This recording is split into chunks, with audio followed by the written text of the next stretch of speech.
그러면 대학교 졸업하고 처음부터 뭐 네. 안정적으로 막 어디 일이 들어와서 하시진 않았을 거잖아요. 정말 헛스를 많이 했죠. 뭐 지금도 헛스리지만. 네. 헛슬. 처음에는 뭐 어떻게 일을 시작한 거예요? 영어를 계속 했었어요. 저는 그 기업에서도 강의를 좀 한 적이 있고 아시죠? 이게 또 강의를 잘 하다 보면 또 소개를 받고 소개를 받고 하는 이런 시스템들이 있어요. 본인이 잘해서 소개받았다는 네. 얘기를 이렇게 하시네요. 네, 사실 그게 사실이다 보니까 맞아요. 네. 어떻게 하다 보니까 제가 또 기업에서 강의를 하게 되는 기회를 얻게 되더라고요. 그래서 그런 일들을 프리랜서로 하면서 아나운서 일들을 계속 해 나갔었어요. 네. 영어와 아나운서 일을 같이 이렇게 하다가 네, 쭉 계속 해 왔었죠. 20대 때는. 또 이 아나운서 일 같은 경우에는 보통 프리랜서로 하다 보면 보통 소속사가 없으면 본인이 매번 오디션을 봐야 되거든요. 면접. 네, 그런 것들을 계속 네. 그게 조금 좀 피곤한 일이긴 한데 쉽지 않을 것 같은데요. 오디션을 많이 봤던 것 같아요. 뭐 공고가 뜨는 거예요? 그 사이트들이 있어요. 이게 카페나 이런 모집하는 뭐 이런 거 네, 진행해 주실 그쵸. 분 찾습니다. 네, 이러면 맞아요. 지원에 이력서 넣고 해서 면접 보고 네. 그런 식으로. 정말 그렇게 면접을 몇 번이나 봤는지 모를 만큼 면접을 많이 봤었어요. 직장 다니신 분들은 부캐를 키우는 게 과연 필요할지 어떻게 생각하세요? 저는 지금을 살아가는, 그러니까 2021년을 살아가는 우리는 뭐 당연히 그래야 한다라고 생각하는 사람 중에 한 사람인데 그 이유는 어떻게 보면 이 직업군 자체가 어떤 직업군이든 안전하다라고 할 수 있는 직업군은 없는 것 같아요. 맞아요. 그런데 지금 이 시대에는 플랫폼이 너무 많은 것 같아요. 본인이 조금만 노력하면 수익을 창출할 수 있는. 네. 그래서 뭐 이런 유튜브도 되게 많잖아요. 그쵸. 플랫폼에서 돈 벌 수 있는 방법들 해가지고. 그리고 또 너무나도 간단하게 접근을 할 수 있다 보니까 그러니까 어느 정도 실력과 능력이 되는 본인이 어떤 스킬을 가지고 있다면 그걸 어디서든 판매를 할 수 있는 것 같아요. 대신 뭐 본인이 소비자의 만족감을 충족시켜주는 건 본인의 몫인 거죠. 네. 그렇죠. 그렇기 때문에 지금 현재 뭔가 취미 생활로 하고 있는 일이 있다면 그건 반드시 어떤 플랫폼에서든 자신이 강의를 하든 아니면 다른 어떤 컨텐츠를 만들 수 있는 일이 되지 않을까. 저는 그렇게 생각을 하고 있어요. 근데 사실은 이게 또 말이 쉽지 회사 다니면서 뭘 한다던가 아니면 회사를 그만두고 뭘 한다던가 하는 게 되게 어려운 일이잖아요. 정말 그렇죠. 진짜 그럴 것 같아요. 네. 그렇죠. 네. 뭐 여러 개의 부캐를 가지고 활동하시면서 힘든 점은 없었어요? 저는 말씀드렸다시피 제가 할 수 있는 선에서만 합니다. 근데 할 수 있는 선이라고 하기엔 너무 많아요. 뭐 하시는 게. 네, 그렇죠. 근데 어떤 한 가지 일을 잘 하려면 아주 잘 하려면 그만한 시간을 여기 하나에 투하해야 되잖아요. 그런데 저는 지금 이 한 가지만으로는 부족하다는 생각이 들어서 어떤 캐파를 늘린 형태거든요. 그렇기 때문에 물론 늘 똑같이 시간을 내진 않거든요. 어떤 때는 이 일을 더 많이 할 때가 있고 어떤 때는 저 일을 더 많이 할 때가 있기 때문에 말씀드렸다시피 그 코비드-19 이후에 코로나가 생긴 이후에 온라인 쪽의 일들을 훨씬 더 많이 하고 있잖아요. 그러니까 그렇죠. 아나운서 일은 어쩔 수 없이 그 일이 뭐 들어오지 오프라인이고 않으면 없는데. 맞아요. 그 일이 줄어들다 보니까 이 프리랜서가 꼭 아셔야 할 일 중에 하나는 이 밸런스를 잘 맞춰서 그 일을 여러 가지를 가져나가는 거기 때문에 네, 저는 어려움은 크게 없는 것 같아요. 지금 하고 있는 일들에 있어서는. 물론 이제 만들어 가면서는 시작하기가 좀 쉽지는 않을 것 맞아요. 같은데. 처음이 어렵지 모든 일은 이렇게 어느 정도 자신의 고객군이라고 해야 할까요? 어쨌든 뭐 본인을 꼭 필요로 하는 사람들과 연결점이 조금 만들어지고 나면 계속해서 그분들이 또 찾아주시는 거니까 네. 그렇게 한번 어느 정도 자신이 커리어를 쌓고 나면 이제는 본인의 역량인 거죠. 그렇죠. 근데 이제 사실은 어떤 역량을 내가 그러면 부캐를 키워 나가야 되지 고민하는 사람들이 많을 것 같은데. 그렇죠.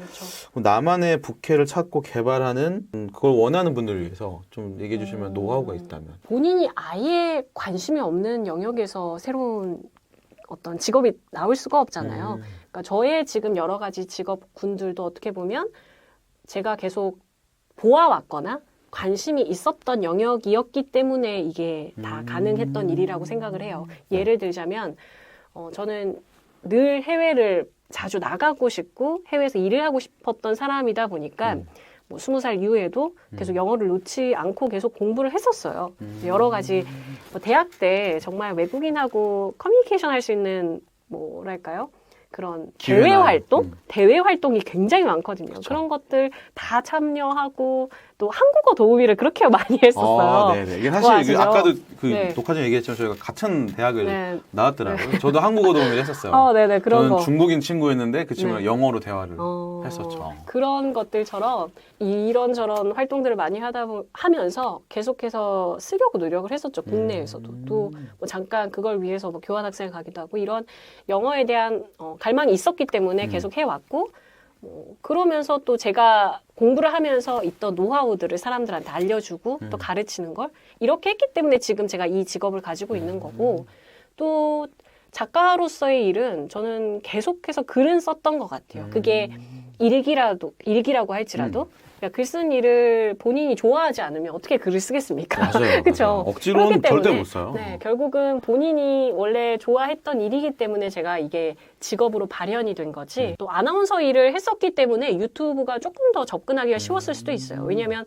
저는 이렇게 카메라 앞에서 얘기하는 게 다른 사람들에 비해서는 좀 굉장히 익숙하잖아요. 편한, 네, 그러다 보니까 나도 개인 방송 한번 해볼까? 그 생각을 했던 게 한 2013년, 14년도였던 것 같아요. 굉장히 오래전 얘기인데 그 당시에는 이렇게 아프리카 TV라던가 라이브 방송들이 진짜 더 많았어요. 유튜브보다는. 그쵸. 그래서 나도 저걸 하고 싶은데 뭘 해야 되지? 그러니까 자신의 재능을 찾기가 굉장히 어렵잖아요.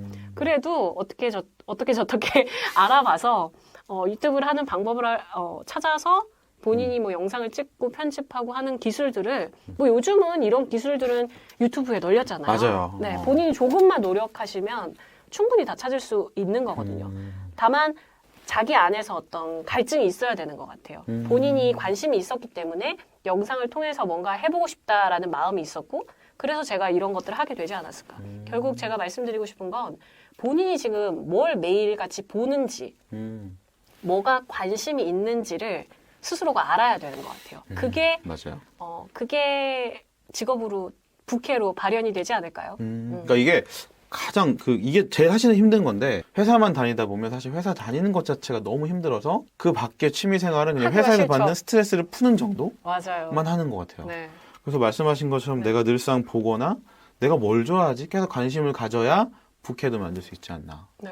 이런 생각이 저도 드는 것 같아요. 그리고 방금 말씀하신 것 중에 조금 덧붙이고 싶은 게 뭐냐면 지금 현재 어떤 직장에 들어가서 굉장히 많은 시간과 에너지를 그 일에 쏟고 있는 분이라면 사실 그 일을 어떻게든 조금 줄일 수 있는 방법을 생각하지 않고서는 다른 일을 할 수가 없어요. 지금 하는 일을 좀 줄이는 게 필요하다. 네, 왜냐하면 저는 그렇게 생각하거든요.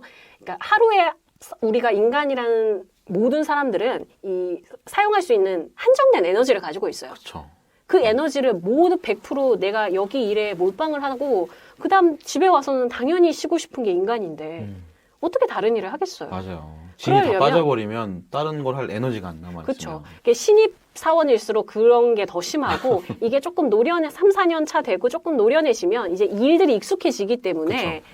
본인이 어떻게 하면 조금 더 에너지를 덜 적게 쓰고 그 일을 할 수 있는지 알게 돼요. 아시겠죠? 모든 직장인들이 그렇거든요. 그렇죠. 그렇기 때문에 그때쯤에는 이제는 나의 길을 한번 찾아봐야 되지 않을까. 네. 그래서 에너지를 좀 비축하는 방법을 스스로 좀 터득하셔야 되는 게 아닐까. 그러니까 가장 우리가 깨달아야 되는 건 시간이 유한하고 네. 내가 할 수 있는 일의 양은 정해져 있다. 부캐를 가지고 싶다면 그 안에서 최대한 부캐로서의 가능성을 가진 것들을 찾아볼 시간을 어떻게든 내야 되는. 네, 맞아요. 저도 그렇게 생각해요. 그렇습니다. 이제 부캐를 만약에 키우려고 노력하시는 분들에게 주의해야 될 점이 있다면 뭐가 있을지.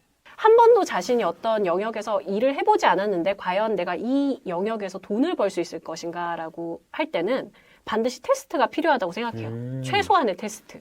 근데 그 테스트를 어디서 하느냐면 요즘은 SNS가 그렇죠. 너무 잘 되어 있어요. 결국 여러분들이 상품을 판매하고 싶다면 본인이 소싱한 걸, 본인이 뭔가 셀렉팅을 한 걸 시범적으로 팔아보는 일을 해보셔야 되는 거고 저처럼 영어를 원래 가르쳤어도 좀 더 온라인에서 키우고 싶다면 자신의 유튜브든 뭘 통해서 사람들이 정말 이게 반응이 있는지 필요로 하는 것인지를 테스트를 해볼 필요가 있는 거죠.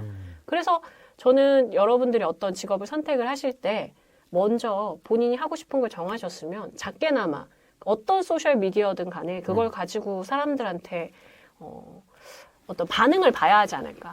이게 굉장히 중요하다고 생각해요. 맞아요. 그러니까 상품을 다 만들어 놓고 시작하는 게 아니라 반응을 보고 상품을 만들게 되는 것 같아요. 맞아요. 이 방법이 굉장히 중요한 게 아닐까. 그 스타트업에서도 이제 린 스타트업이라고 네, 맞아요. 가볍게 시작하는 걸 이제 그렇게 이야기하는데 우리가 부캐를 키울 때도 우리가 갖고 있는 능력이 세상에서 원하는 이 능력인지 맞아요. 아닌지 맞아요. 나는 능력이 있다고 생각했지만 굳이 세상이 원하지 않는 능력도 있을 수 있으니까 그거를 20대 때는 그냥 본인의 열정으로 막 들이박는데 30대는 그러면 안 된다고 저는 생각을 해요. 맞아. 그걸 파악을 하죠. 본인이 해보면. 그렇죠. 20대는 뭐 그냥 새로운 시도가 늘 인생의 한 90% 정도였다면 30대가 되면 60% 정도 안정적으로 검증된 것들을 시도하는 것들이 좀 필요한 것 같다는 생각이 들어요. 본인의 경험에서 이미 체득을 했으니까. 그렇죠. 좋은 얘기입니다. 맞아요. 좋습니다.